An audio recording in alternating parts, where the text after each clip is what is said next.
I'll be honest with y'all. I don't smoke weed, but I let people think I do, because it makes me make more sense to people. Like if I told you my thoughts and you knew I was sober, you'd be like, "Ooh, is he slow or something? What's going on?" But if I told you my thoughts and you thought I was high, you'd be like, "He really on to something. I like how he thinks. That's fire right there." I'll give you an example right now. Like I wish I could talk to bugs. And not all the animals. I'm not trying to get input from everybody, just bugs. Because I feel like it would save a lot of lives, you know. Because how many times have you been at home chilling and in the corner of the room you just hear... But if you could talk to bugs, if you could be like, "Hey, bruh, no. Not tonight. I'm not in the mood. I'm gonna open the window. I'm gonna need you to leave." And then he'd be like, "Sorry." But because we don't speak their language, it's just every time. It's just murders in your house. Let's say you bring somebody home, you have a date, date's going well, date comes back with you to your place, you in the Netflix portion of the Netflix and chill. You got the arm around, y'all making out, and then just a cockroach walk out to the middle of the room. If you could just be like, Carl, no. Not tonight, I got company here, come on now. Come on, bro. He'd be like, "I'm sorry, that's my bad." Even she'd be understanding. She'd be like, "He had no way of knowing I was coming." That's it happens. If I could talk to bugs, first bug that I talk to would be a praying mantis. I just walk up to him and be like, "She ain't good for you, dog. Nah, don't do this. You and the boys for a little while. She just using you for your body, okay? No, not even sex. You got a tasty ass head, and she wants to eat you." I watch the news sometimes when I'm like not depressed enough, you know. You know, sometimes you're having a good day, you turn on the news, you're like, let's see who else is having a good day, and the news is like, nobody. Nobody having a good day. Everybody died. So I turned on the news and I saw Kamala Harris was in Jakarta. And she was in an interview with a journalist. And during the interview, the journalist asked her if she would be ready, willing, and able to take up the office of president if Biden was, for whatever reason, incapacitated. And she said, yes, and it was just too quick. That's way too fast. And don't get me wrong, that's literally her job. Her job to be there in case he not there, she there, right? That's her whole job. But she said yes, like she been dropping banana peels at the White House for years. That's way too fast. She said yes, like every time Biden get on some steps, her mouth water. Just like, okay, it's the day. All right, I'm gonna get my promotion. Oh, he about to miss that third step. Let me get the right pantsuit on. She said it like just anytime she's walking down the stairs behind him, she sees her hair shaking like she about to lean forward. I could be a world leader. And you could tell, she said yes too fast. Because she said, yeah, so he asked her, she was like, yes, ooh. Like, shit. And so then she started backtracking, which just made it sound worse. She was like, I'm just answering your hypothetical. Like, you the one over here asking a question about Biden's stronger than ever. All right, calm down. Do y'all see that they want to impeach Biden now? Do you see they're trying to open the investigation and impeach Biden? It's starting to feel like if you don't get impeached, you weren't really president. Like this started to feel like street cred for presidents. You know what I mean? They want to impeach you. Here's my thing about Biden. And calm down, because I can already feel it. For real. Like I said 2 words and already people were like, what? Like it was. This was so annoying about being American right now. You get like 2 words in and people try to suss out where you are. Like we haven't done that since the Civil War. Like chill out. I said two things. I just said, here's my thing about Biden. Immediately, I could feel y'all's eyes on me like, oh, I didn't know they invited Candace Owens' brother to do a set.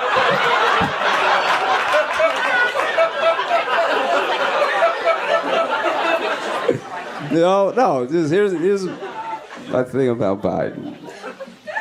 I don't know. You know what I mean? Like, I feel like if you show me evidence, I'll consider something. I'm not a biased person. Maybe he doing everything that the Republicans say he doing, but when we look over at him, he just look tired. Like, he doesn't look, I mean, I'm not even saying he can't be corrupt. I'm saying he doesn't look capable right now. He look, you know, maybe he's the worst criminal that we've ever had in the office, but when you look over at him, he just look like the Snoop Dogg of soup. You know what I mean? Yeah, everything Snoop Dogg did for weed, Biden doing for soup right now. Like, he making soup cool. He trying to get the kids into soup, you know what I mean? Like, it feels odd, you know? Because it's like, maybe he's a criminal mastermind, but it feels like he just hanging on. You know what I mean? That's a grandpa, and we put him to work. That we did that, you know? You can't possibly believe that Biden is this criminal mastermind, but then also anytime he make it through a speech, we're like, that was pretty good. That was like, no, he really crushed that. He didn't slip on any of the S's. That was well done. Yeah, I mean, there was a couple T's, and he stuck them like Simone Biles. I'm really proud of it. Well done. You know, there is one thing I will say, honestly, that Biden will be doing that's not on the up and up.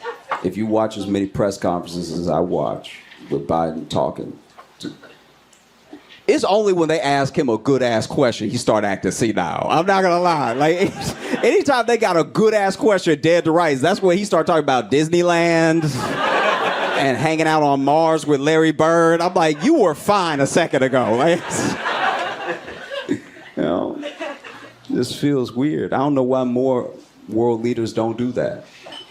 You know, a lot of them just start doing the Biden card. You get in trouble. That's what Putin should do. Think about it. Putin would buy a lot of goodwill if he just fell down a flight of steps every day. If every day for a month, Putin just, like just every day. You'd be catching people a month from now being like, he's a fucking war criminal. And we'd be like, yeah, but it looked like he got bad knees. Leave him alone. They try to interview him. They're like, why are you still laying siege to Ukraine? And he's like, Ukraine? Is that one of my grandbabies? Like, and they're even coming for Hunter now. You saw Hunter got indicted. That's wild. That's oof. They really coming for the Bidens hard, you know?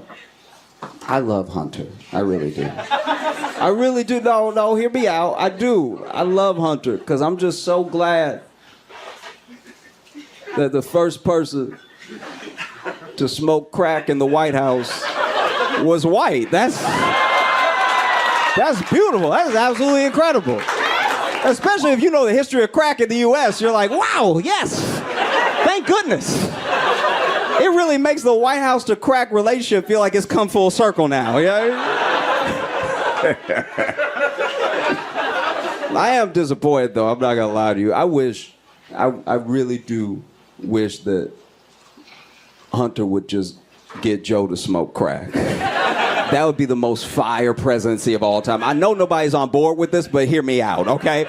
First of all, Biden will never fall again, all right? Crackheads do not fall, okay? You could push Biden and he still hit an angle. Like, it's like, I'm telling you, he'd never go down again. You'd never have to worry. He would skip steps on the way up. My man would be fucking feeling himself. You'd never have a boring press conference again. Biden press conferences are snooze fest right now. Just, you know what I mean? Not on crack. Not on crack. Not on crack. He'd be like, what? What was that? He got to scream because he sold the mic for money for more crack. But like, what was that? And Republicans would love if Biden was on crack because he'd finally be as bad of a president as they've been saying he is. Republicans could finally be like, he sold Indiana for $6 to China, all right? What the fuck we gonna do? We got citizens over there. And then as liberals, we would love if Biden was on crack. Because we'd finally have a Trump. You know what I mean? We act like we don't need a Trump, but we need one. We really do. As liberals, we need a Trump. We care about everybody feeling us too much, but we get Biden smoking crack, Joe just going off. He not in control of what he's saying. We'd finally have a bully on our side, you know? Marjorie Taylor Greene be up there like, Joe Biden, you're a piece of shit. And then Joe, fully cracked out. Fully cracked out. It's like, oh, Mart, I'm a piece of shit. Well, you a lonely bitch. Aren't you getting divorced this year? Hope those conspiracy theories could keep you warm, lonely bitch.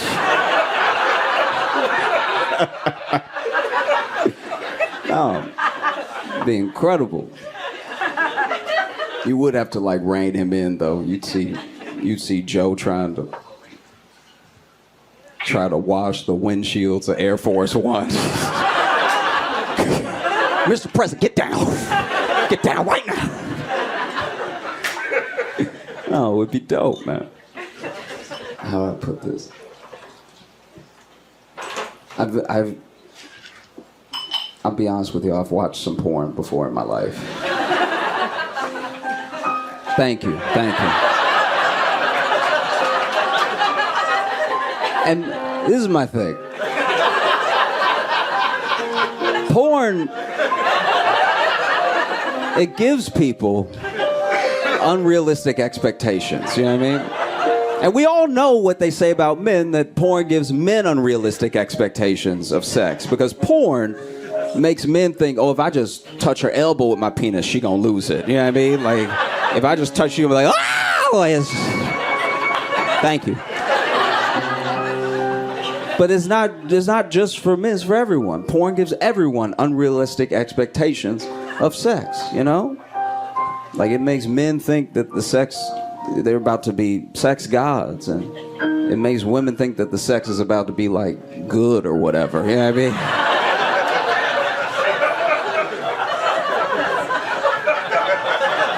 mean? Everybody's gonna be disappointed.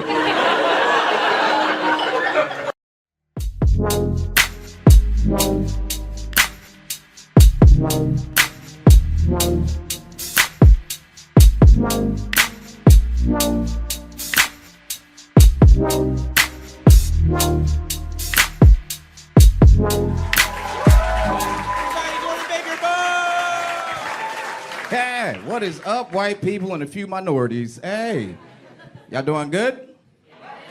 I am Gordon. I'm happy to be out here. Might as well get to know who is in here. How y'all doing? Look like a couple? Friends? Friends? Of course. All right. You said that quick. Why just friends? Just met through work. Is this some kind of HR situation? Should I tell somebody? Did he follow you here? You both agreed to be here. Good. All right. What kind of work do you guys do? Huh? Technical consulting. That's white as shit. All right.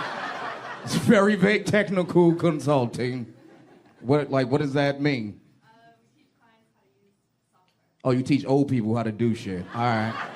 This is Twitter. All right. Don't say anything racist. All right. What's going on here? How y'all doing? Are y'all together? Married. All right. I was about to say, what the fuck is up with y'all?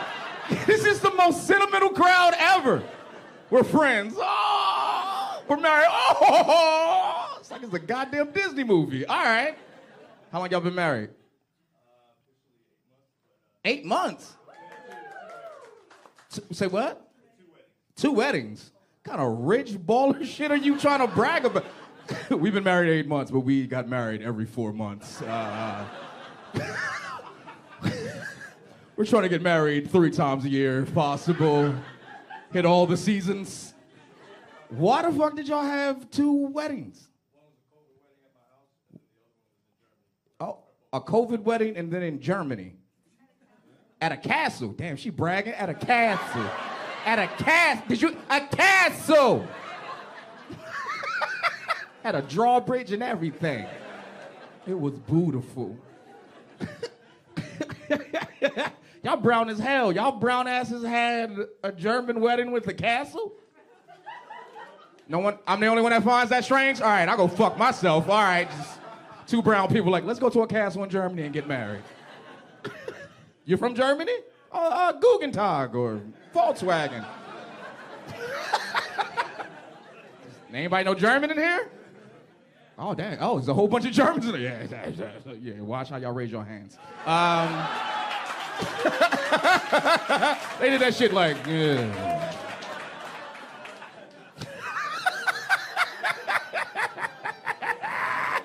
I'm single. Anybody else single? All right, y'all say, y'all reluctant like I'm trying to fuck y'all. Relax. I just got out of a 7-year relationship with a Dominican woman. Yeah, that's a nice way of... Did she stab you just now? Ooh. Ah. Dating a Dominican woman for 7 years is a nice way of saying I dated someone with a very big forehead for 7 years. Muy big cabeza. I made her feel cute about her forehead. I used to call it my backboard for kisses. I used to say that. I'm on Bumble, Tinder, and Hinge. Anybody else? 3 people, that's it? It's got 1 billion downloads. It's only me and 3 other people? Fuck y'all, all right. I like to tell white people this. White people, please tell your black and brown friends about Bumble, Tinder, and Hinge. Because I swear to God, I am the only nigga on these apps. I am swiping through white women like I'm walking through a blizzard, okay? I'm like, hello, is anyone brown out there? Shaniqua, yell out. I don't think I have any success on these dating apps because I don't take pictures the right way. I don't have a good profile picture. I don't do what all the other dudes do. Like white dudes, they figured it out. You know what white dudes do to get pussy online? They take a picture of themselves holding up a fish. Every white dude has a fish picture. They hold up a fish like, my name's Hank and this is a halibut. I do IT, but I'm also a hunter-gatherer, as you can see.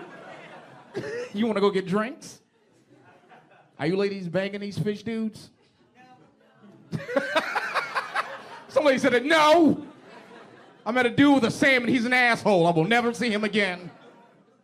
Like men and women, we do dating apps totally differently from each other. Like, for example, like, ladies, do you even change the mile radius when you go on a dating app? Oh, well, yeah. One lady said, yeah. Ma'am, what do you put your mile radius up to? Like 5 miles. 5 miles. See that? All the men are laughing because, like, ladies are like, that's nice. 5 miles? Ooh, 5K. Every man's laughing because every man in this room has put it up to 1,000 miles. Every man's like, is there pussy on the moon? I'll go to the moon. I'll get cleared by NASA. I'll bang in 0 gravity. My mom and my grandmother are really trying to help me get single. Not be single anymore. You know what they're doing? They're actually walking around with me. Like we were walking around in the park. She saw this attractive girl. It's my grandmother. She's older. She doesn't understand. She sees the attractive girl. She says, Gordon, you should holler at her. Gordon, go over there, holler at her. And I go, no, Grandma. She goes, no, stop it. Don't be dumb. Go holler. She's attractive. I'm going to go, no, Grandma. That is catcalling. Women don't like catcalling nowadays. And my grandmother's reply was, bitches these days. I was like, what the fuck? And that's when I realized that's how my grandmother met my grandfather. Wasn't something cute. She was walking down the street. He was like, hey, where you going with that fat ass? To raise your family. All right. This man knows a fat ass when he sees one. Please put your hands together for Usama Siddiqui, everybody! What's up? I fucking lost my voice last week. My voice was fucking gone. When you lose your voice, every female friend, so supportive, right? Are you okay? You need a lozenge, right? And every male friend is like, yo, you lost your voice because you were sucking mad dick. Dude, as straight dudes, we gotta update the gay jokes. The joke should be, yo, you were sucking mad dick, and it was helping you understand who you are. And we're here for you. I just think 2022, we gotta support our gay friends more, right? Take it a step further. 2022, if your boy comes out as gay, suck your boy off. Suck your boy off! Put the cum back in camaraderie, all right? Suck your boy off. Some of y'all are Spanish. Put the cum back in compadre, all right? Saquito. Are y'all boys? Prove it. Let's go. Come on. Come on. Come on. He was kind of being ironic, and he was like, finally. Unclenched jaw, it's time! Here's the I grew up homophobic. I grew up Muslim. So when you're Muslim, when you're 4 years old, some old guy in a beard comes in and he's like, don't like gay people. And he like blows like anti-gay dust in your eyes. And then you're like, oh, it is pretty unnatural. All those dudes who teach homophobia in the church and the mosque, they're creepy guys. They're all creepy guys. They come in, they're like, hey, don't like gay people, okay? The hand rub is the ultimate creepy guy move right here, right? If you ever see a guy doing this and there's no lotion, run. He's there to induce trauma. We all had homophobic dads. All of our dads are homophobic. Old black dudes homophobic, right?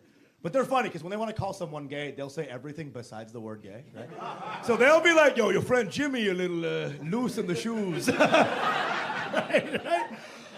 All I'm saying is the boy plays tambourine.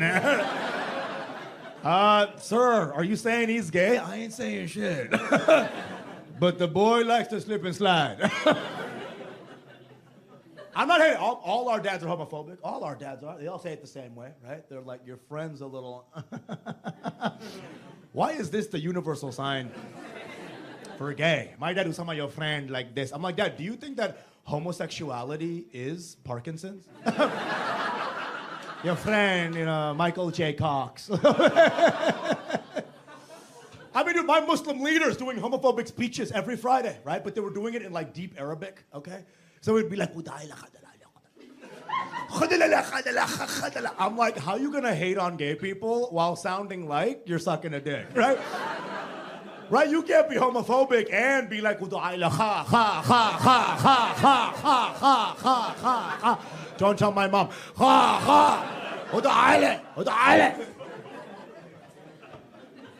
And I love my dad, I love my mom, immigrant ass mom, intense, right? White moms, I wish I had a white mom growing up.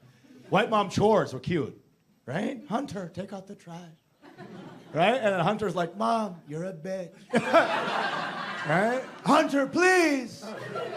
Fine, whore, I'll do it. But know that you're a slut, Mom. White mom chores were cute. Immigrant mom chores were like, hey, go fix my business. I'm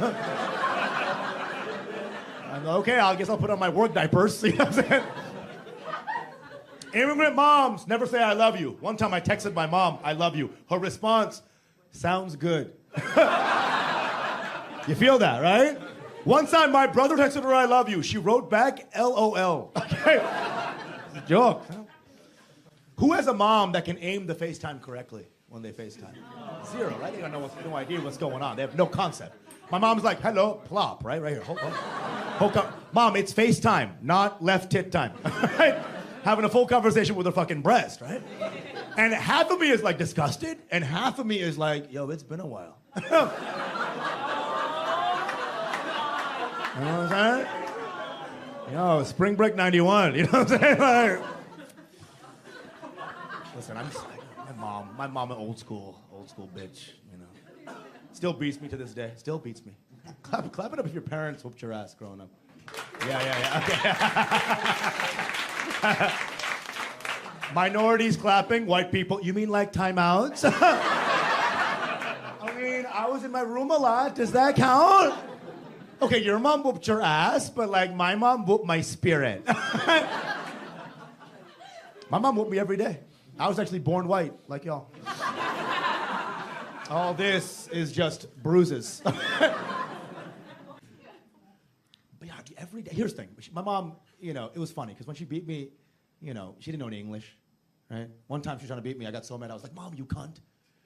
Swear to God, she was like, don't tell me what I can't do.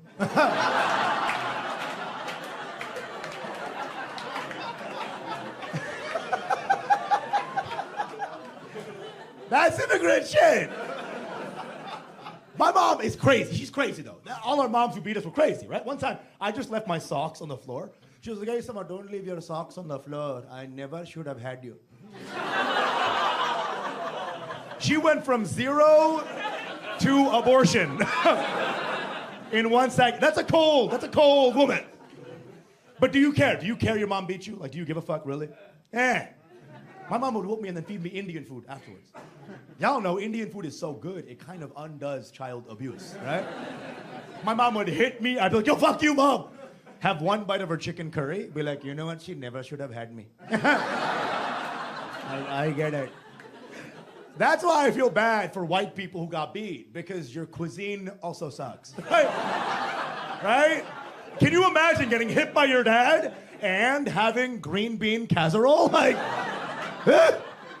one bite of green bean casserole, you're like, Dad, just molest me again. All right? Like,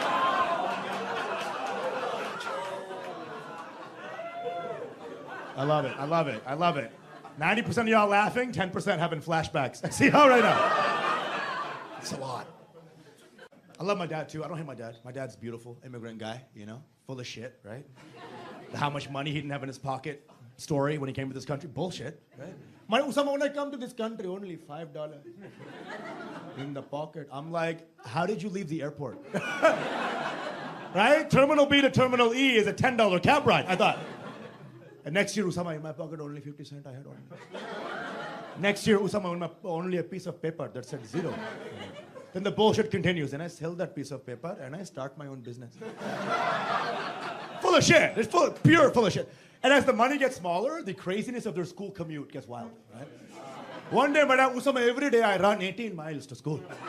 Every day I swim across a pond. 2 of my friends one time die in the pond. I pull out their car case, I bury it before school. I'm like, Grandma, is this true? She's like, he was homeschooled. Don't listen to him. He's a little, you know, like, he's a little light in the sandal, you know? I love my dad. He's a conservative guy, you know? If we're watching TV and there's a sex scene, he'd change the channel, right? Aladdin, Jasmine going in, he's like, oh shit, fuck, you know? Beauty and the Beast coming in, oh no, which I get, Beauty and the Beast, that's some weird shit, right? Because as a society, we were all like, yo, fucking our dog is wrong. And then Disney was like, what if he was wearing a tuxedo? Huh? Woof woof, huh? I'm just kidding, y'all are a great crowd. Last show I did was not good. It was all fucking Brits, all British people. Dude, what is it with us when we meet a British person? Why is it so hard for us not to mimic their accent? Right? Every time they're like, hello. And we're like, don't do it. Do not, hello! How are you? And no matter how nice they sound, we reply with Peaky Blinders on meth, right? They come in Downton Abbey. How you doing? We're like, how am I doing, innit? Doing all right, innit? All of our British accents are that guy with the lantern who's like, I'll take you across the river. That's all of our British accents. And it's offensive, bro. It's offensive, right? Because when he says hi to me and I go, hello, that's like if I said hi to him and he was like, ding, ding, ding, ding, ding, ding. Right? But I'm allowed to do it because they pillaged us for 200 years, right? So I fucking get the accent, right? One British guy was like, yeah, so we're even, right? I'm like, even? Are you mento? Are you mento? Even. There was no Indian man in 1850 seeing his house burned down, being like, can't wait to say cheerio. You know? It is funny how we're allowed to shit in all the white subcultures in America, right? Like British, haha, right? Irish, fucking LOL. Right? Australians, we have no respect for Australians. One time an Australian guy said hi to me, I just replied, kangaroo. That's it. He was like, hi. I'm like, kangaroo, dude. It is so okay to make fun of Australians. Even he was like, yo, spot on. Right? And then there was a smaller Australian in his stomach who was like, yo, spot on. So you can do all the white accents, have a good time. Everyone do the white accents. Do Welsh. Do fucking, Northumbria with a fuck. Who gives a fuck? Can we do an Asian accent? Can he do Asian accent? Yeah. Maybe once. Can the white guy do Asian accent? No. Not even. Don't even say the word Chinese, really, right? One time I had a coworker, bro. He was drinking some coffee that was too hot. So he was like, oh. He was fired the next day.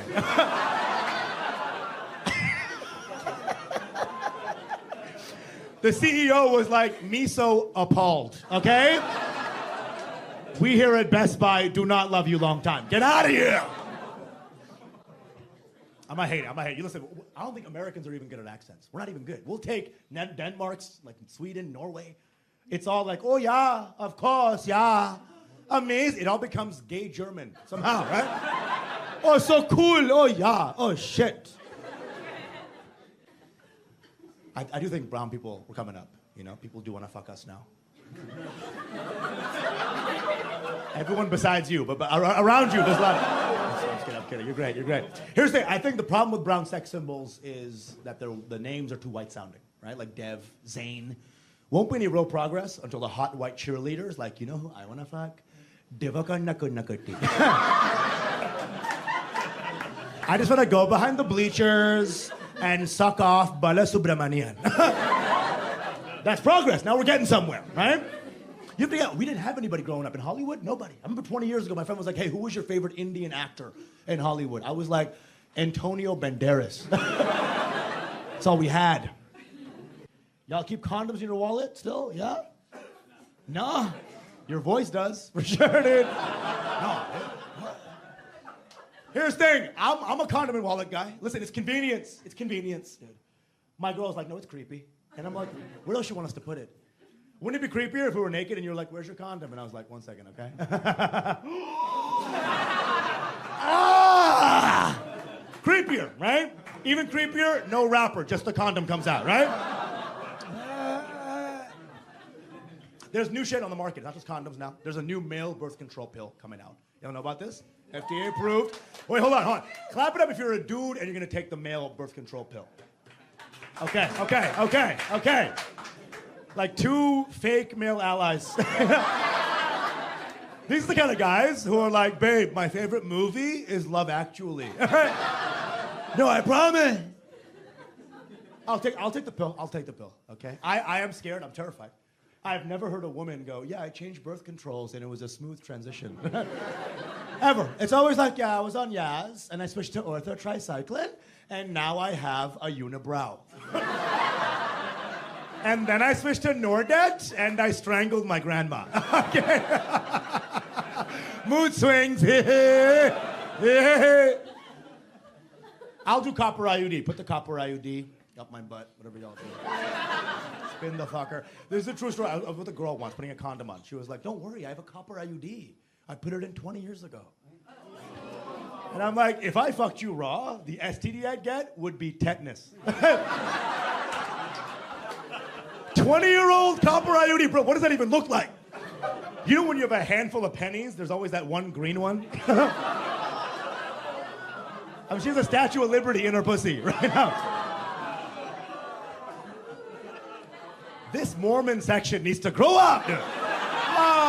What? I think we gotta change some of the terms too. Some of the sex terms gotta change, right? Some dudes who are like, I got a raging boner. You ever hear that? I got a raging boner. It's like, dude, leave the room, right? Right? Dude sex terms are too aggressive, right? Female sex terms, way more cute, right? It's like, I'm wet, hee hee. Right?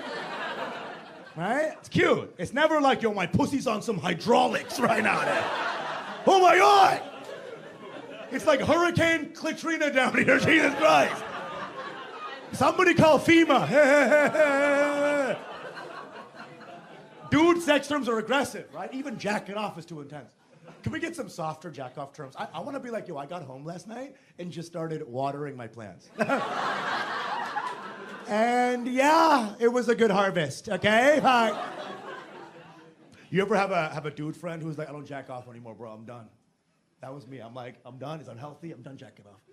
2 days, no jacking off. I was like, should I kill animals?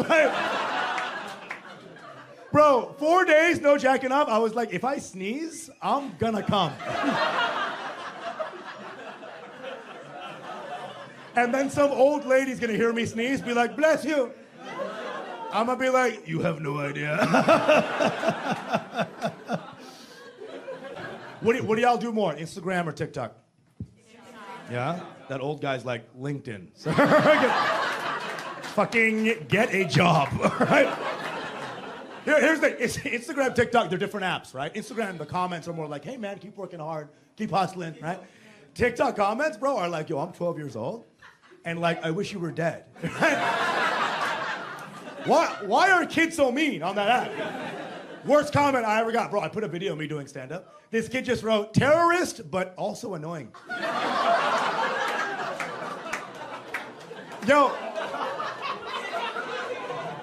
Yo, that means the fact that I blow people up That is not the worst thing about me, right? Bro, fuck this little white 12-year-old kid. Went to his profile, found a comedy video of his, and I wrote, school shooter, but also short. Yeah, be quick, dude. All right, listen, follow me at Usama Stands Up. Y'all be great. Please put your hands together for my homie. Eagle, win, everybody! Nice. Packed out on a weekday. This is nice. I love stand-up. There's little shit I don't like about stand-up. You know what I don't like? I don't like that people use it as a first date. Don't use my shit as a first date. It feels like a bitch move on the dude's part, you know? It's like you take a girl to a show where you can't talk for 2 hours, I make her laugh, and then you fuck? It's like, can I put a finger in? Like, I feel cheated, you know? I usually fuck with first dates. I was messing with one time. They were sitting in the front, and I asked the girl, I was like, yo, have you kissed him yet? And she said no, and for whatever reason, the crowd got, like, super hyped, right? Like on some, like, Jerry Springer shit. Like, she was like, no, and the crowd was like, kiss, kiss, kiss. And I ain't gonna lie, like, it hyped me up. Like, I was like, yeah, you hear him? Y'all gotta kiss. And then they did. Yeah, and then for the rest of the show, the dude was just looking at me like, say fuck, say fuck, say fuck. It's weird. Dudes use comedy shows like an aphrodisiac, for real. It's strange. It's predatory behavior, for real. Niggas be like, she ain't gonna let me hit till she giggle. Like, what? I see a lot of friend zone dudes at comedy shows. That's big. For real. Like, it'd be a pair sitting in the front, and I'll ask the girl, I'll be like, is that your boyfriend? And she's like, he's my friend. And then he's like, yeah, I'm her friend. Y'all think a dude could be friends with a girl for real? Or if a dude's friends with a girl, he's just trying to fuck? Yeah, no. Look, divided the room immediately. I wouldn't say we're all trying to fuck. I'd say we all would. But there's a difference, you know what I mean? Like, I have a girl best friend. I've been best friends with her for over 15 years. That's my nigga. That's my bro. I don't even look at her like that. Yeah. Not once have I tried to fuck, miss. But... You know what I mean? Like, if we were hanging out and she was like, Eagle, I'll give you some head, but we can't be friends anymore. I'd be like, well, we had a good run. Every friendship has its day, right?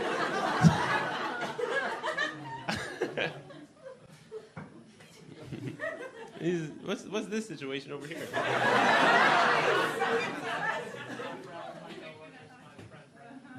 This is your coworker. Oh, okay.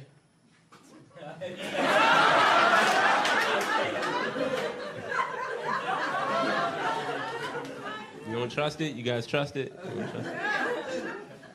This is your lady right here, bro? Yeah. How long y'all been together? We've been married for like a little over a year. Man. This lonely ass crowd.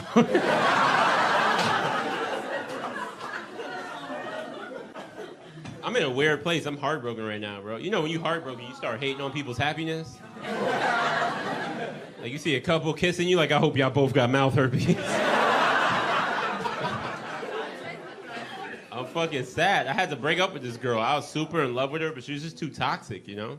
Like she was always accusing me of cheating. And it's like I was, but be positive.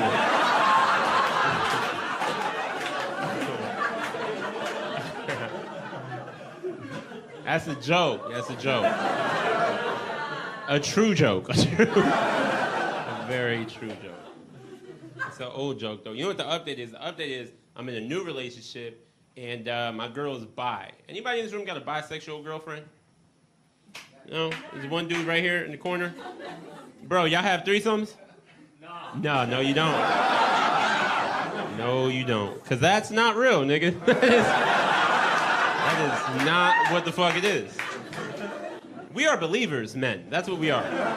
We are positive people, right? Right? Ladies, I don't know if y'all know that. We're the most positive people on earth, men. Every night we walk out, we're like, everything's gonna happen. It's gonna be great. And then nothing happens. We're like, tomorrow, another day. Like, we fucking believe. We are positive fucking people. My girl is bi. She is gorgeous, highly attractive. Best looking person I've ever seen. And I'd like to think I'm attractive. In the first date, she was like, I'm bi. And I was like, we about to fuck the world. I was pointing at people in the restaurant, you gonna get it, you gonna get it, you gonna get it. And that's not the case. That's not what's happening at all. All having a bisexual girlfriend does, you just worry about double the people. For real. Because we're in an open relationship. I cannot do monogamy. And so we're non-monogamous. And she told me from jump, she was like, listen, I don't have to do monogamy, but just so you know, if we don't do monogamy, that means I'm also going to be fucking girls. And I ain't gonna lie, at first I very much responded like a dude. Like I was like, I don't care, they don't got no real dick. Fuck them, you just gonna come back home to daddy. All right, I was feeling good. And then I fell in love with her, and I was like, why has this bitch got so many friends? Because women, y'all are different with y'all friends than us. Y'all hang out real weird. Y'all do suspect shit that we don't do.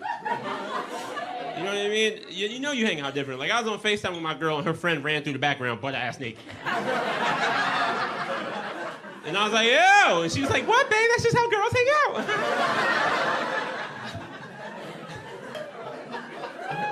And I called my sisters. I was like, yo, is this true? They were like, sometimes you gotta see a titty. I was like, all right. And I see the girls in the room, saw your pussy last night, bitch?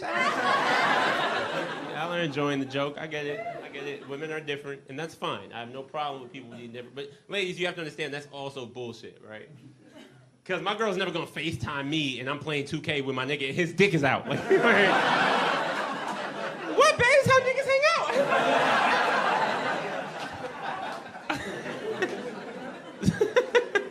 Anybody here actually gay? Any gay dudes in the room? You lesbians? All right. Any gay dudes in the room? No? Just doing the numbers. Somebody in this room is lying right now. Somebody just pulled a dick out of their mouth like I would never. Come out whenever you want to come out, you know? One of my friends, he just came out, and I always knew he was gay when we were growing up, but I ain't say nothing because he could fight.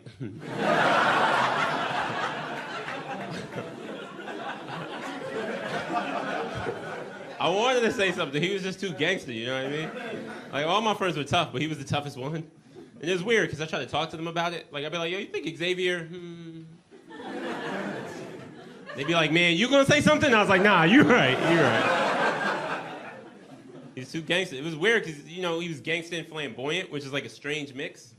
You know what I mean? Like, he'd beat somebody up, and then he'd be like, girl, let's go get some pussy. Like, I don't think that's what he wants. When he came out, I called him to check on him. I was like, hey, man, how you holding up? He's like, honestly, you guys are the best friends I could ask for. Yeah. He's like, you're showing me so much love and support. I can't wait for y'all to meet my boyfriend. I was like, that's beautiful. I was like, just so you know, I always knew you were gay. And he was like, what? And I was like, nothing, I'm so sorry. He's like, nah, you said you always knew I was gay. I was like, you were different. He's like, well, I wasn't gay. I was like, so what happened? He's like, I just met somebody and fell in love.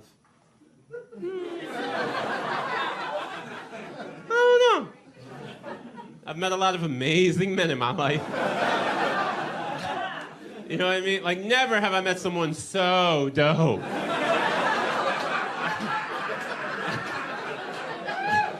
Never have I been to the bar like, wait, you like the Knicks too? Oh! I just don't think that's how it works. For real. Like, I don't like white protesters. I don't like them. I know, you're our ally, or whatever. I don't care. They're just too aggressive. Like, they confuse me. You know what I mean? Like, I start rooting for the wrong team by accident. You know what I mean? Like, they'll spit on the cop, and I'll be like, I'll lean in like, officer, I wouldn't take that. Like, I don't like liberal white people. I figured that would silence the room. I don't. I like my wife's conservative. That's my shit. Like a nice red hat. You know what it is? Liberal white people are just as racist as conservative white people. The only difference is they play these like Jedi mind tricks on you where you can't call them out for it. Conservatives real easy to call out. You're like, hey man, that was kind of racist. They're like, no! You know who the fuck you are. Liberals impossible to call out. You like, hey man, that was kind of racist. They're like, but your life matters.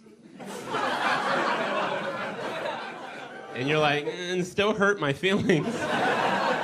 And they're like my feet hurt from marching for you.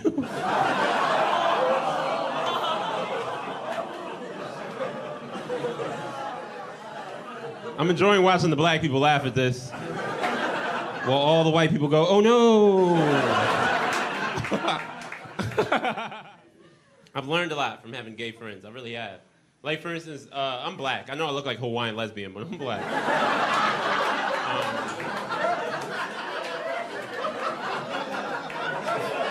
Fuck you guys for laughing that hard at that. It was very much like a throwaway, but all right. I thought we were friends. All right. I am. I'm black. And when you black, sometimes white people say racist shit to you, and you call them out on it, and what's the go-to? They're like, buddy, I can't be racist. I've got black friends. Right? And you're like, fuck you. But now I've got gay friends, and touche, white people. It's a solid fucking argument, huh? Sorry for ever doubting you.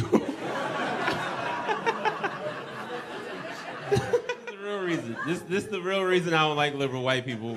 And this is gonna be the hardest reason to say to your smiling white faces. Okay, here we go.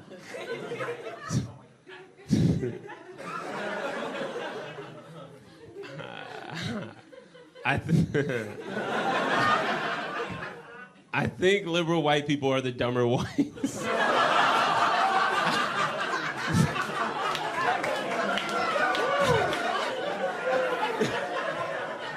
I'm not saying worse, okay? I'm not saying worse, okay? Conservative white people definitely worse people, for sure. But just because you're a bad person doesn't mean you're dumb. They have their smart moments. They're kind of smart. Liberal white people, great human beings. Huge hearts, huge. Huge hearts. Tiny brains. They just keep doing things they think are super progressive, but it really just sets everybody back like 50 years. Like, for instance, stop calling us people of color. You're just calling us colored again. You can't just add 2 words and make everything better. You can't be like, you're not a nigga, you're a person of nigga.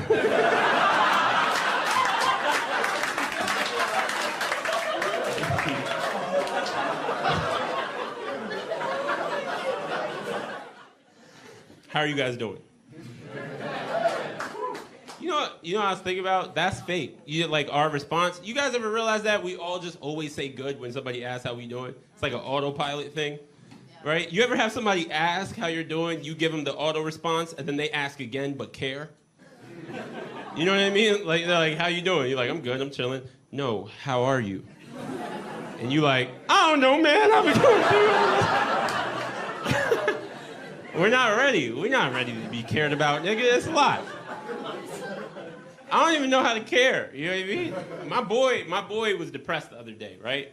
He posted about it on social media that he was depressed. And I hit him up. I was like, you know what? Fuck toxic masculinity. Women keep on saying we don't check on each other as men. I'm gonna fucking check on him. I'm gonna care about another man in my life. I'm gonna fucking care about his feelings. So I reached out and I was like, bro, you could vent to me. You could tell me everything. Here's the problem. Ladies, y'all didn't tell us what to do next.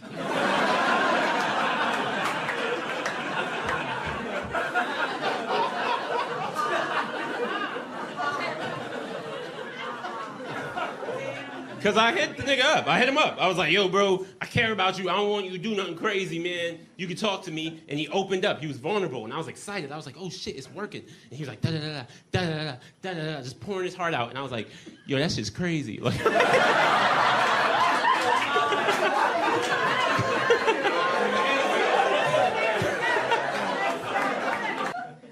I fucked too much. I have fucked too much in my life. Seriously. I went to, this is fun. I can't wait to see how y'all respond to this. I went to SAA. Anybody ever been to SAA? You guys know what SAA is? It's Sex Addicts Anonymous. It's a real thing. Yeah, I went. Anybody in here ever been to AA? Somebody said yeah. I heard a yeah. Alcoholism is crazy. You've definitely been to AA, right? Okay. I didn't mean it like that. They're hyping it up.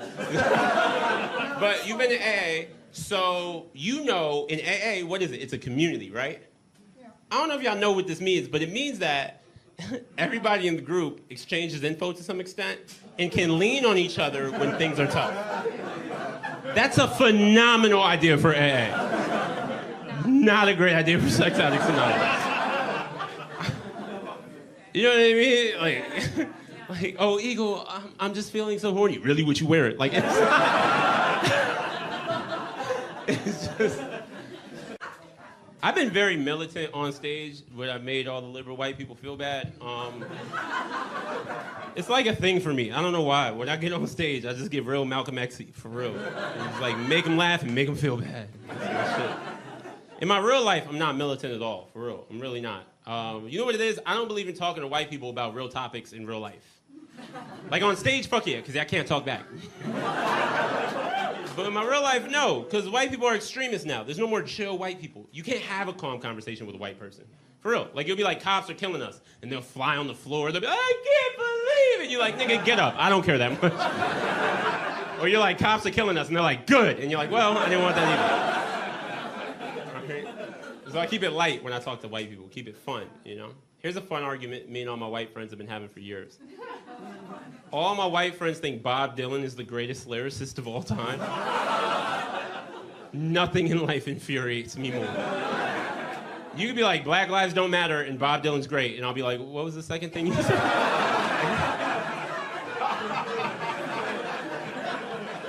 It upsets me so much. Recently, I was arguing with one of my white friends. He was like, I'm gonna just put you onto some Bob Dylan. And I was like, all right, bet, do it. He sucks. And I don't know if he sucks. I've never heard him before. All right? And I listened to him, and nah, yeah, he's good. He's great. He's the best ever. Fuck you guys. I don't care. Can I read you my favorite Bob Dylan? Are you a Bob Dylan fan? Yeah. Oh, you're gonna love this. Can I read you my favorite Bob Dylan lyrics? All right, I'm gonna read this, and I'm gonna fucking leave. All right, here we go.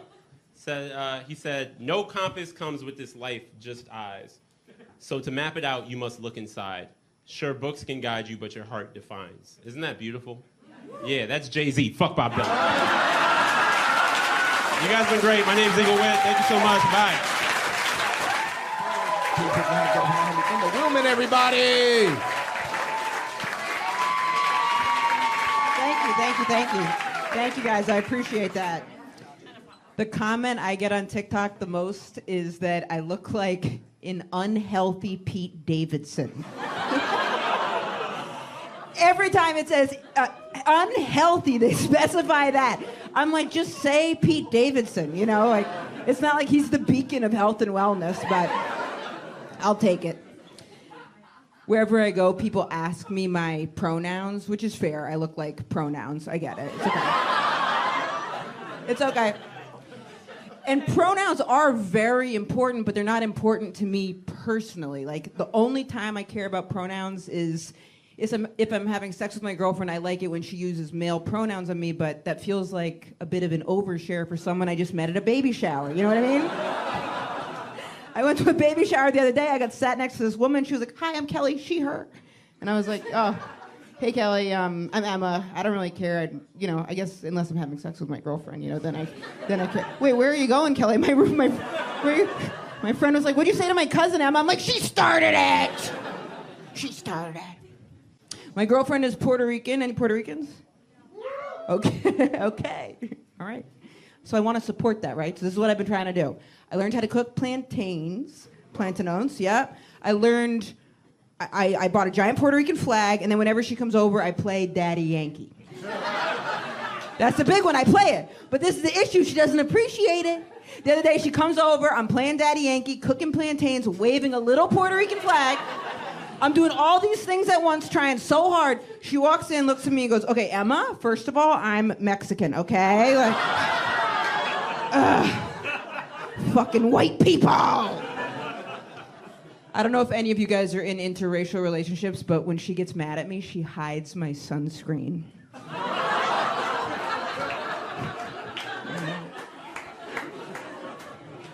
I don't know what to do. I'm trapped in the house. Trapped in the house. She's tall, she's Mexican, very feminine. We kind of look like we're from the future. And I was having dental problems for 2 months. I have a fake tooth, and it had popped out. And before I got the implant, I was walking around missing a front tooth. So for those 2 months, it looked like the future did not go well for one of us. I was stumbling back like, blah, blah, blah, blah. Don't buy Dogecoin, it's rough out there. My tooth, when it popped out, the timing was perfect because people would ask me what happened and I could just go, oh, it was the vaccine. Yeah, it got me. The needle hit my arm and it just popped out. When my girlfriend and I go out to eat and they clock us as gay and interracial, sometimes they get too supportive. I can see them just stressing because they're like, shit, this Yelp review could take us down. We were at a place the other day, and we were there an hour early, and before I could say to the guy, like, hey, dude, we're an hour early, don't even worry about it, he just starts getting wound up. He's like, oh, yeah, woo, yes, this is so great, I love to see it, I do, yes, technically we're full, but, don't worry about it, we'll go find some straight white people, we'll kill them, get in here, yeah, come on, yeah. I quit smoking cigarettes a while ago, and you know what I realized? I wasn't addicted to the nicotine. I was addicted to the gossiping opportunity. I love taking a moment in my day to smoke a cigarette with someone else and then talk about other people. You're already doing a toxic thing, so it's more likely you'll have a toxic conversation. I didn't even have to like the person I was smoking with. I would have talked shit about other people. I probably would have smoked a cigarette with Sarah Palin. 2 puffs in, I would have been like, Hillary is a bitch, you're right, yeah. She's a bitch, I can see it. The more unhealthy the activity, the quicker the friendship bond is formed too. Like, it's a sad truth of it. The quicker it'll go away, but the quicker it's formed, like cocaine, you'll go into the bathroom with a serial killer like, we gotta start a business. Yeah, me and you do. T-shirts are gonna be big. What is it about coke that makes people so entrepreneurial? What is it? Did you know they updated the terminology from ADD to ADHD? Yeah. Did you know that? You did, okay, because usually people in the community don't know, but it feels like people outside of the community did know that. Like, I had no idea they updated that terminology, and then my sister called and told me a couple weeks ago. She was like, there's no more ADD, it's all ADHD. And I was like, how was I supposed to know that? And then she goes, I don't know, Emma, pay attention. I was like, ooh, cold. Why would they change the name of something that represents a group of people that has a hard time following along? Why would they do that? I got all turbed up about it, like, I'm gonna get to the bottom of this. Went online, probably 2 minutes in, I was looking at a lasagna recipe, like, yeah. Huh. My sister was like, what'd you find? I'm like, you can put ricotta cheese. When I was diagnosed with ADD, they were diagnosing any kid with a behavioral problem as ADD. Like, there was this kid in my class, and at recess, he would hump trees. And based on that alone, the teachers were like, ADD. That's what that is, ADD. And I remember watching him hump a tree and being like, yeah, and something else, right? Let's dig a little deeper, you know. I have ADD. I can't concentrate. He's sexually attracted to foliage. I was in special ed, but my elementary school was so small, I was the only one in special ed. So they didn't call it special ed, they called it Emma's room. I was cocky about it too. I'm like, time to go to my room. I got to high school, they're like, Emma, you're gonna be put in something called special ed. And I was like, well, why is it named after Ed? Like, why does he get everything? Why isn't it just Ed's room? Like, what about that I'm in there now too? And they're like, stop right there, but we're just gonna tell you, you're going to the right place, okay? Like, you're meant to be here. Fine. It's nice you guys came to a comedy show. Whenever I get to pick the entertainment, I just want to watch Law and Order Special Victims Unit. I'm obsessed with that show, and I feel like the more conscious I get of how convoluted and screwed up the justice system is, the more I watch Law and Order Special Victims Unit to fantasize that it can be simple. Right and wrong. Dun dun. But I do think it's weird they call it Special Victims Unit, because aren't all victims special? Like, could you imagine being the victim of a stabbing and you go in to report it at Special Victims Unit and they're like, wrong unit. This is for special victims? It looks like you just got stabbed. And you're like, well, I was stabbed by my uncle. And they're like, all right, was it with his dick? No, down the hall. Get out of here, get out. No semen, no service. You're not getting in. Yeah, it's participation trophy culture. How weird is it the executive producer of that show is named Dick Wolf? Dick Wolf, that's insane. I think if a woman had the equivalent name, people would have noticed it a long time ago. I've been like, we're getting trolled. Could you imagine if they were like, from executive producer Vulva Fox? You'd be like, yeah, that feels weird. Feels weird. Okay, I can't look at you guys when I say this next thing. It's too much. Over the pandemic, I became one of those people who comments on porn videos. It's too much! Yeah. If you're ever wondering, who comments on these videos?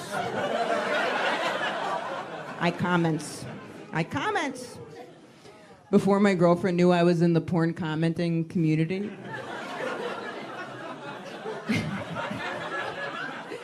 She was like, can you believe some people actually think real people comment on these videos? Obviously, it's all robots just trying to get people to go over to their page. And I was staring out the window of an Uber like, it's not all robots.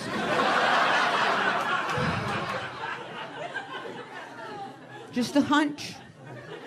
Maybe some people quit smoking and they're trying to meet like-minded individuals. We don't know. I comment on the video if the title of the video doesn't match up with the content of the video. It's where I draw the line as a human being. I was watching one the other day. It was titled, Verbal Wife Gets Banged Out by Neighbor. But she said nothing, so I had to say something. You know what I mean? Not on my watch. Took it to the comments. I was like, hey guys, it's clickbait. Repeat clickbait. If you need a verbal woman, go over to Alabama Housewife on the next page. Boom. She's a star. I thought this was all for nothing, and then this guy commented on my comment. I was walking into therapy. Woo. Was it you? I was walking into therapy. I got this alert on my phone. Bing, bing. I check it. I'm like, I told my therapist right away. I was like, hold on, Kim. This is critical. He commented, he goes, thank you so much. It was my anniversary with my wife. I had 10 minutes to come and get ready for dinner, and if it wasn't for you, I would have wasted time on this video. But because of you, I went over to Alabama Housewife. I came quickly. You saved my anniversary. He said that. Thanks, I appreciate that. Thank you very much. Thanks, I really appreciate that. Thank you. Almost on cue, my therapist was like, Emma, do you ever do anything for other people? And I was like, you have no idea. Okay. I'm out here every day commenting, patrolling, putting work into it. My mom gave me comedy advice the other day. She was like, you need to talk about something that's universal and relatable to everybody, something that transcends race and class and gender and will bring Americans together around a unifying topic. And I was like, sure, what do you think? And she goes, how about the fact that your father is an asshole? Something like that. Everybody knows an asshole. I've been dog sitting for my mom for the past 5 days, and I thought it would be fine, except I'm not allowed to have a dog in my building. So I made a fake service animal certificate. It's only 5 days. I thought, what could go wrong? The issue is the dog isn't trained, so a lot has gone wrong. A lot. I said it like a true non-dog owner, like, what could go wrong? Everything went wrong. Saying this dog is trained would be like someone on a dating app saying they live in a gated community, but they're in prison. It's like that much of a stretch. Like, big stretch. I made a fake certificate. I bought a printer and a laminator, and it just says service dog on it, okay? In case I run into my landlord. So I ran into him, and he was like, Emma, that better be a service dog. And as I'm taking out my certificate, the dog starts humping my leg. Like, aggressively humping my leg. And I was about to tell him the truth, but then I just doubled down and was like, and this is the service I need. How about that? How about mental health is complicated, okay? And if the dog's not humping my leg, my anxiety goes through the roof. This is what does it for me. I learned about it on TikTok, okay? Back off. Your psychiatrist doesn't prescribe dog humping, get a new one. Back in high school, I was very depressed. And I remember trying to talk to my mom about it, but she was so uptight. Like, I remember coming home one time and telling her, like, Mom, I can't take it anymore. I'm going to kill myself. And she went, not in the house. Huh? Not in the house. I have book club in the house. And then because I said that, I had to go to this inpatient rehab center. This is why, like, even in the darkest of times, if you look around, it can be pretty amusing. I had to go to this... That part wasn't a joke, you fucking monsters. I was like, even in the darkest of times, you know, look around, it can be amusing, and you're like, oh, they're also a loser. It's all about perspective, you know. Okay. You have great teeth. Ever since I started having dental problems, I noticed people's teeth, and it's a bad thing to compliment because it makes everyone self-conscious, but good job. So, even when you're, I don't remember what the fuck I was talking about. Even the darkest of times, fucking looking around. Oh yeah. Yes, as I was saying. But I wasn't talking about ADD. Now you're just yelling out things I have. You're like, depression and anxiety, potentially bipolar, addiction. So, threatened to kill myself, even in the darkest of times, yada, yada, yada. I had to go to this inpatient rehab center. I'm in there for threatening to kill myself. I had a roommate there who was in there for threatening to kill somebody else. I was like, who is this lazy admissions person? Just seeing the two of us like, ooh, mutual interest, match them up. They'll be finishing each other's sentences. She had threatened to kill someone, and she had multiple personality disorder, which I wanted to be sensitive to, but I didn't know how. So every night I'd be like, good night, everybody. I don't know. One of you guys snores. I don't know. Which one of you? I miss 90s boy bands, even in sync. I miss them. Boy bands now are too perfect. Every member can sing, every member can dance, they're all cute. I miss the 90s, where it was like one member could sing, one member could dance, one member was cute. And then there were the other two. Who were these other two? Wild cards. We didn't know what was going on. The ages now are all like 17. In the 90s, it was like 17, 18, 53, 12. And you're like, who's that 53-year-old with the kids? Girl groups never had that. Could you imagine if you were watching the Spice Girls, like, what Spice Girl is that? Is that somebody's aunt or something? She's tracking her steps, I can tell. She's counting steps. She's counting her steps. Who is it? It's Old Spice. That's who it is. Old Spice. Old Spice. Every time my mom leaves me a voicemail, she identifies herself in the message. Every message starts like this. She goes, it's your mother. Like I would ever get a message from my own mom and be like, who is this? I had to ask her, like, Mom, who do you think I'm talking to that would be calling me up? Like, hey, I was looking at pictures of you in the tub as a baby. Cute, call me back immediately. It's Rodrigo, your landlord. Rent is due. You and your dog are weird. All right, thanks a lot, guys. Have a great rest of the show. Please put your hands together for the one, the only John Johnson, everybody!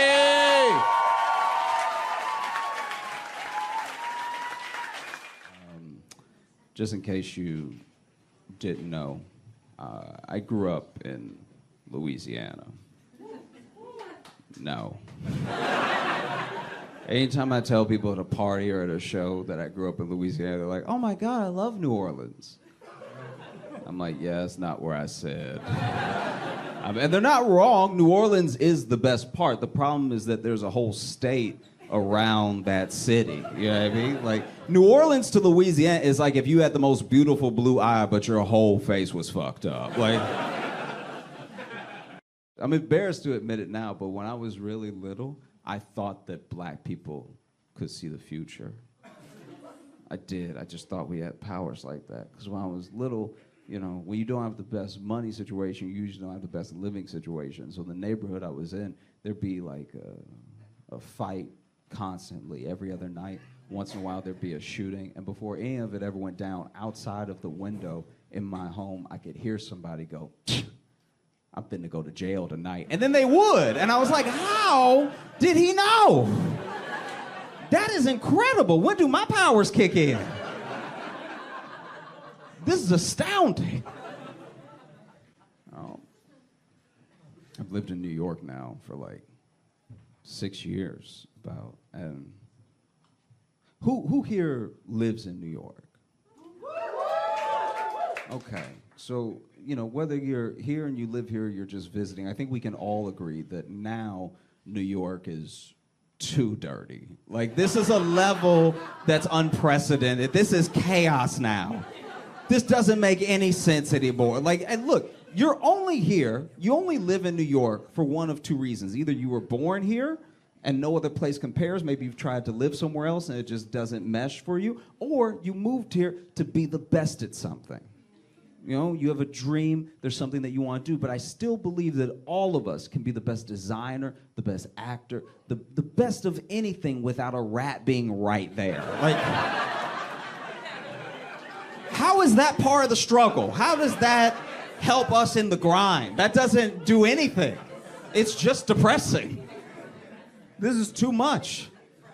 We've made them too, we've actually ruined rats with how dirty we've made New York. We've made the rats too fat. You realize they're fat now, because what happened when the pandemic hit? What happened? We started outdoor dining, and people loved it. They're like, oh my God, it's so European. It's so chic.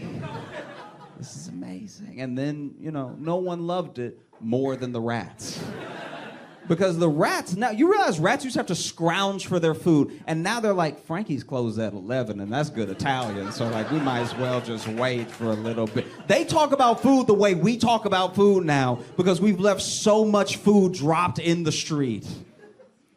I was walking down the street, and I stepped next to a rat. I didn't see it. We surprised each other, all right?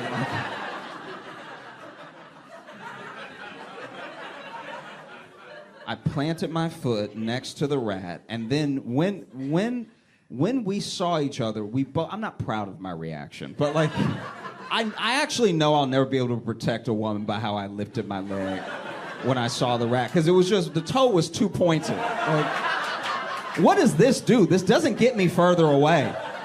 I'm just as far away with this as I am with this, but this felt more natural.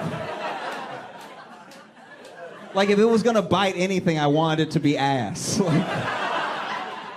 So I do this and I scream, right? And then the rat sees me and it tries to run and it genuinely can't. The rat got a running start and immediately was like, no, you're gonna have to kill me, because I don't know what I just pulled messing with you. This is too much. We've made New York a little too hard now. Why this hard? Why does the setting have to be on extra hard? Because you can admit it. You can admit it to me. We're family. When you're walking down the street and you see a homeless person screaming at the top of their lungs, isn't it scary that when they're screaming, they're not wrong? That's pretty jarring, isn't it?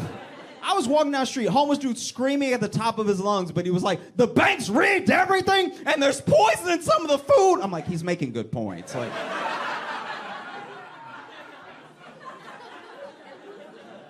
let's not discount what the man is saying. I've had my own little, like, awkward encounters with people and everything, Like, I remember my freshman year of college, I really wanted to reinvent myself. Because in high school, I was just like this skinny, nerdy kid and like never really had a lot of confidence or anything. And I went to a school where no one knew me, so I was like, okay, I'm gonna be a new guy. I'm gonna be suave. And I remember I had classes with this one woman that was like beautiful. So I was like, you know what I'm gonna do? I'm gonna ask her out, right? That's what the old me would never do. I'd be too scared. And so I remember just on a random day after class, I started walking up to her. And I have nothing to go on, by the way. Like, we didn't meet at orientation. We just take 2 classes together where I sit behind her. So there's nothing to start with. I can't just walk up like, I've been watching you.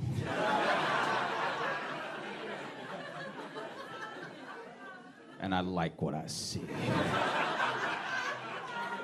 So then I'm just like, even as I'm walking up to her, I'm like, what am I doing?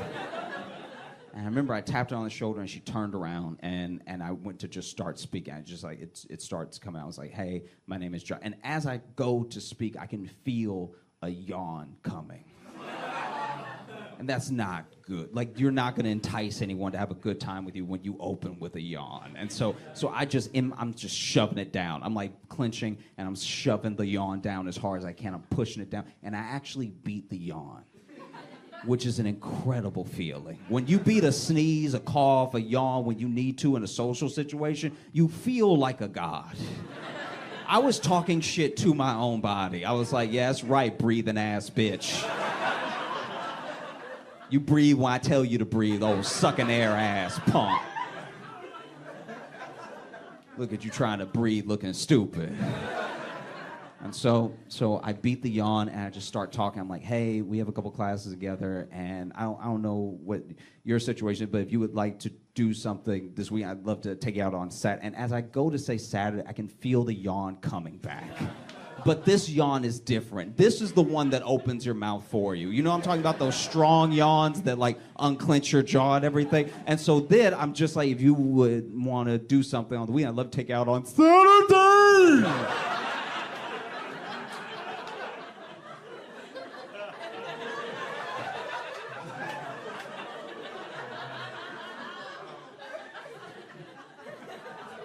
And now because I've tried to talk through the yawn, and I haven't done much talking, it sounds like how I talk sometimes. And so then also the yawn was so powerful. You ever get that tear that comes and you're like, I actually had the tear roll it. I was like, Saturday!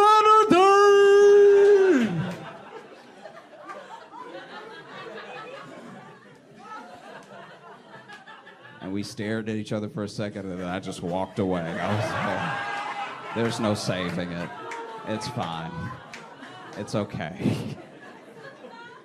I remember when I was little, my mom worked at the library, and there was this after-school program she would do, and so she would just pick me up after school sometimes, and I would go with her. And so for the time that I was in that age group, that was just what I did every day. And I met this kid, and he would always sit by himself.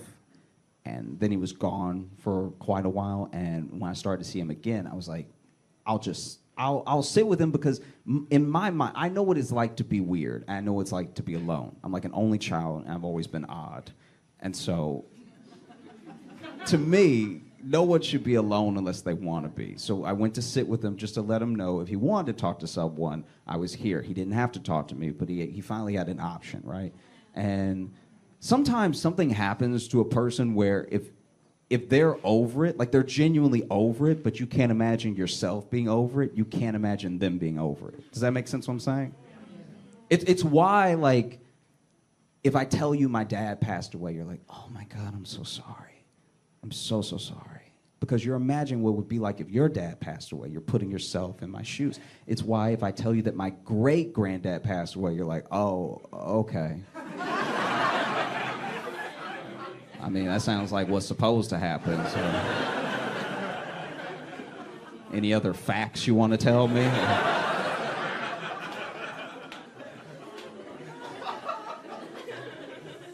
And so I remember I started talking to him because I was curious about him and everything. And the thing we were doing that day was we were putting together a bridge with popsicle sticks.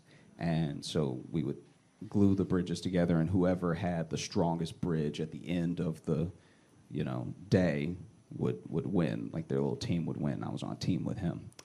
And I remember asking him, his name, asking him if we were in the same grade, because I thought that we were, and he's like, yeah, I'm in the 6th grade too. I was like, oh yeah, me too, man. And we're putting the popsicles on. I asked him, I was like, I thought you moved away or something, because I used to see you all the time, and then I didn't see you for a whole year. And without missing a beat, he just keeps putting the popsicles on the bridge, gluing them, doing his work. And he's like, nah, I didn't move away. I just got kidnapped.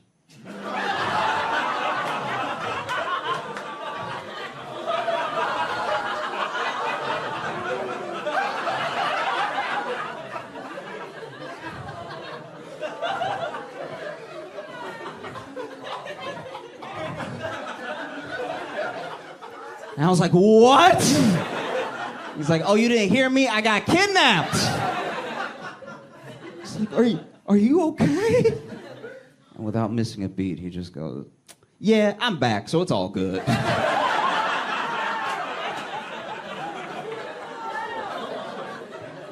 It's like, if you're good, I'm good. Okay. That's the thing. Sometimes you're genuinely over something, sometimes you're not. Like, I think just as black guys, we gotta cry more. You know, just let it out sometimes, for real, because we don't. Always too tough at everything, and there's some things you can't out tough in life, and so when you finally break down and cry, we have no practice. So it's the most unrecognizable sound that could come out of a human. That's why nobody rushes to help us. It doesn't sound like crying when we do it. Because let's say something happens, something genuinely happens where no one would blame you for crying. Let's say your dad does pass away and it's the saddest day of your life and you don't know how you're going to move on. You don't know what you're going to do about it. But instead of just crying, when it's appropriate, when everyone would understand, when people would have your back, you just shove it down. You try to be strong at the funeral. You're shaking hands. You shove it down. You're shaking hands. And you're shoving it down. You're pushing it. You're pushing it. And then you're pushing it. And then years later, somebody just asks you how your day is. And you're like,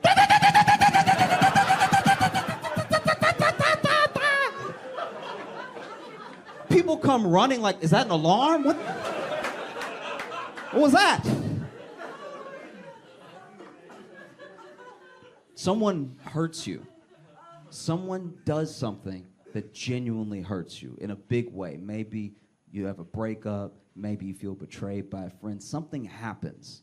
And instead of just opening up and having a cry about it, like, no, you're too tough. You just, oh, you try to like work out through it. Try to fuck through it, whatever it is, just so you don't have to let it out and cry. And then one day, a puppy licks your hand. And you're like,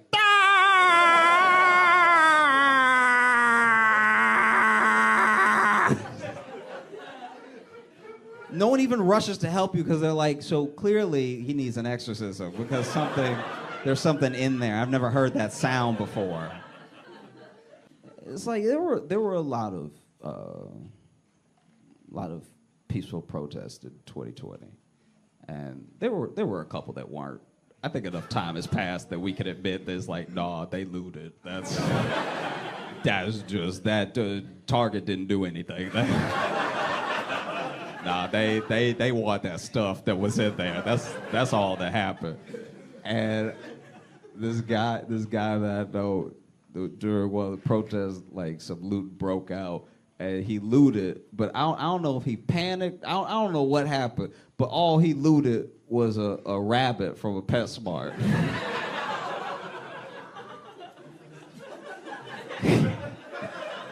And it's like, what? You almost can't be mad at it. It's a little heartwarming. But then he managed to get a sick rabbit. So this rabbit, sick as hell, got all types of health problems. So he's been in and out of the vet for the past 2 years. This man looted himself $7,000 into debt.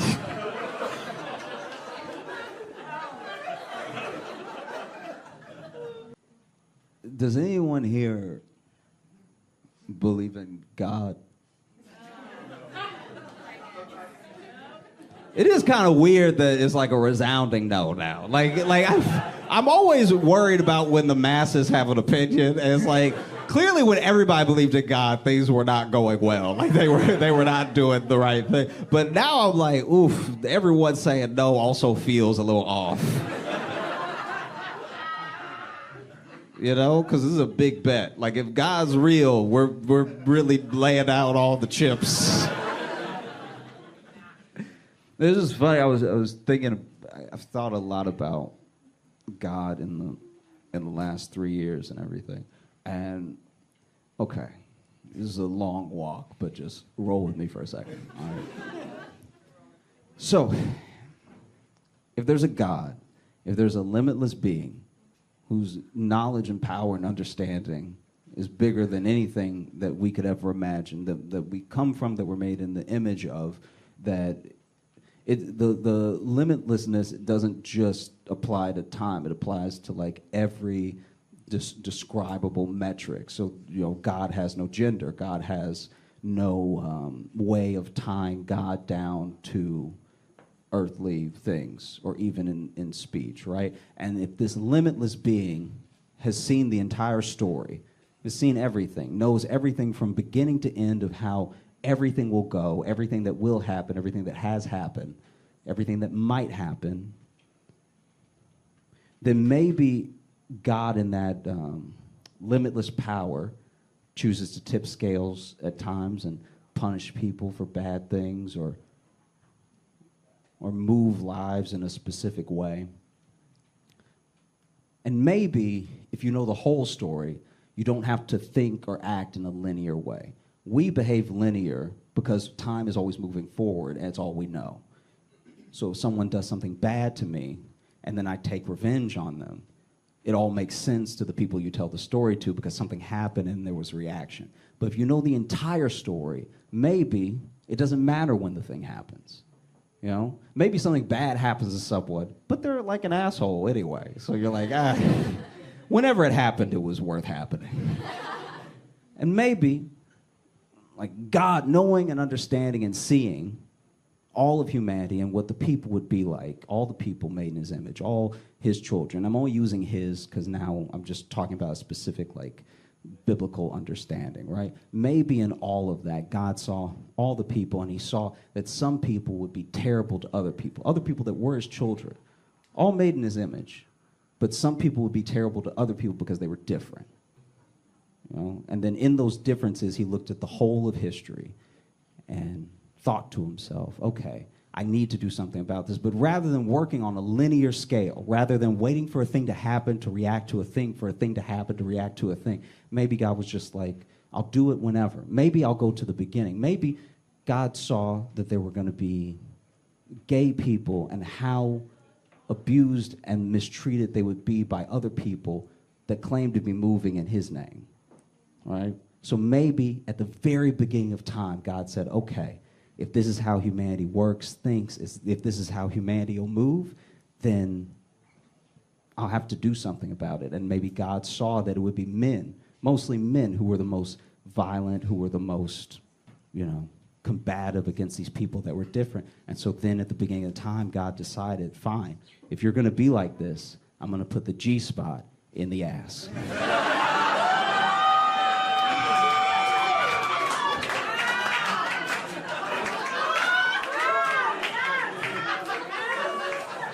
Like if you're gonna be a dick, you don't get the good stuff.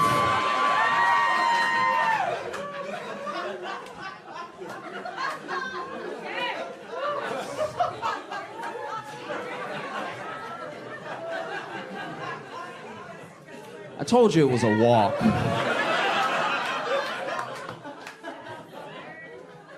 I love talking about this with people because, the whole joke is too long, but while I'm telling it, people are like, is this how a cult starts?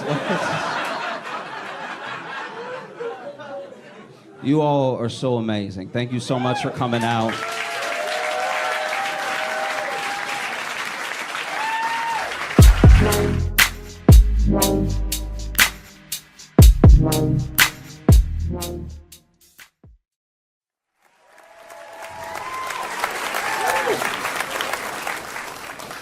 So we did it. We made it.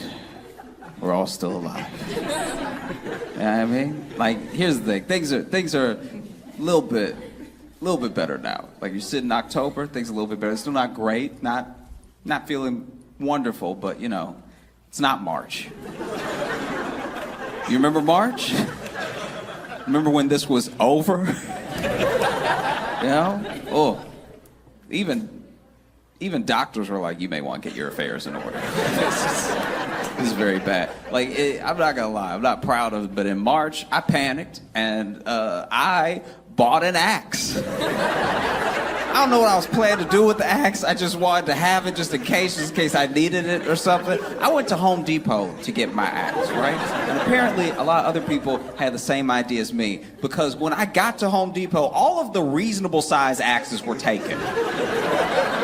So my axe is far too big.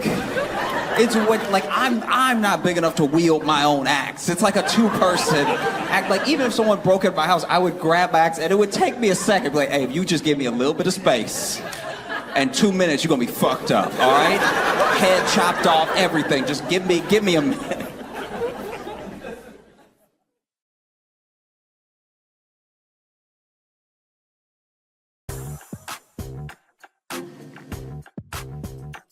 My name is Josh Johnson, and I'm originally from Louisiana. Growing up in Louisiana was like being in a bathtub, and you can't get out, and the water is dirty, and it's racist. I'm into comic books a lot. It started out when I was young. I couldn't afford the good comics, so I would get these sort of like discontinued publications that were like a quarter. Because of that, I never knew what other kids were talking about. Then I read Spider-Man, I was like, this is way better. Oh my gosh, I wish I had grown up with even a little bit of money, and then I would have just bought the $1.25 comic and known what my friends were talking about. The advice that I wish I got when I first started was to quit. I stuck with comedy because even though a bomb is this scary thing that no comic wants to experience, I don't do that well in individual conversations. And so a comedy show is just bombing with everyone at one time, you know? Until it went really well, and then it was like a drug. I was addicted to sort of making people laugh because I grew up alone and didn't have a ton of friends, and so whenever I'm on stage, it's like everyone's my friend for a little while. Oh God, that's so sad. Like I didn't realize how sad that was until I was done saying it. Clap your hands, everybody, for Josh Johnson. Cool. How you guys doing? Everybody good? Yeah. I don't know if you can tell by looking at me, but I was fired from being in a gang.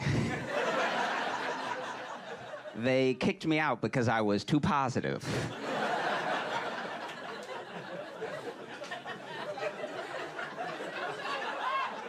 They were like, why you always smiling, dog? I'm like...